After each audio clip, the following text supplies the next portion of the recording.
Ouais. Sinon, il y a un truc La vie d'un metteur en scène, c'est constamment de se dire qu'on est en train de passer à côté de ce qu'on a rêvé et d'essayer d'être le plus possible fidèle à ce qu'on a rêvé. Et puis, mais se dire, mais si j'étais resté, si j'avais attendu ou refait une prise une demi-heure plus tard, la lumière changeait, je pouvais obtenir un truc, où tiens, j'ai oublié de lui dire ça, j'aurais pu faire un plan supplémentaire. Non, il y a un moment, comme m'avait dit Glenn très vite, essaye de faire tout ce que tu peux pendant que tu es là, n'hésite pas à redemander une autre prise ou de faire un autre plan, parce qu'il n'y a pas de sous-titres pour expliquer parce que tu n'as pas pu le faire, parce que tu n'avais pas le temps ou tu as oublié. On ne met pas ça dans les sous-titres. Il n'y a pas d'errata. Ce que je dirais le plus, c'est de privilégier la curiosité. L'intérêt aussi pour certaines questions. Il y a eu plusieurs fois des débats dont dépend de votre avenir, et ce serait quand même pas mal que vous alliez le regarder.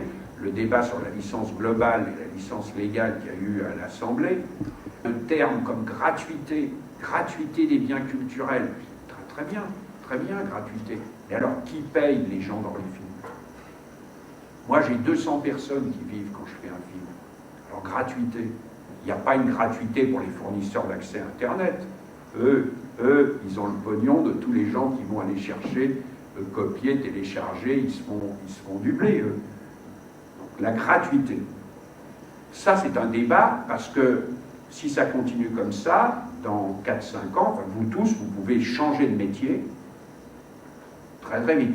Il y aura le nombre de films qui tombera de manière catastrophique, de téléfilms, chaînes, vous pouvez aller chercher ailleurs. Alors, si j'ai un conseil à vous donner, c'est d'être curieux, d'y aller, de ne pas écouter la critique, d'aller voir des films très différents, de vous mettre tout le temps, de ne pas ne pas vous centrer sur un type de cinéma. Vous allez apprendre en voyant des films de certains pays, vous allez soyez aventureux, voyez des films du passé.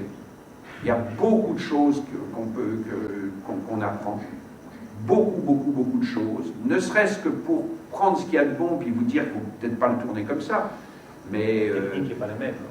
Oui, mais la narration, par moment, le plaisir qu'il y a à filmer, c'est une chose, l'énergie, la tension qu'il y a dans certains films. Enfin, prenez Quai des Orfèvres, vous prenez Les Anges du Péché de Bresson, vous prenez Goupil-Main Rouge, vous prenez des films comme ça, il y a une tension dramatique, et ça, c'est quelque chose qui doit vous inspirer, parce qu'il y a des films... La conviction dont font preuve les films. La conviction. La force de conviction qu'on chante chez les cinéastes et qui est absente de certains films, de beaucoup de films. Bon, ça, et c'est le reste aussi, c'est lire, aller au musée, écouter de la musique, tout ça vous aide. La musique est un apport énorme pour un metteur en scène. C'est un apport énorme, et aussi un peu de tous les genres de musique. Mais là, c'est un apport. Moi, le jazz m'a énormément appris au niveau de la narration et du rapport entre l'image et les sons et la musique. Entre les thèmes et l'impro aussi? Oui, entre les thèmes et l'impro. Voilà, donc privilégier la curiosité.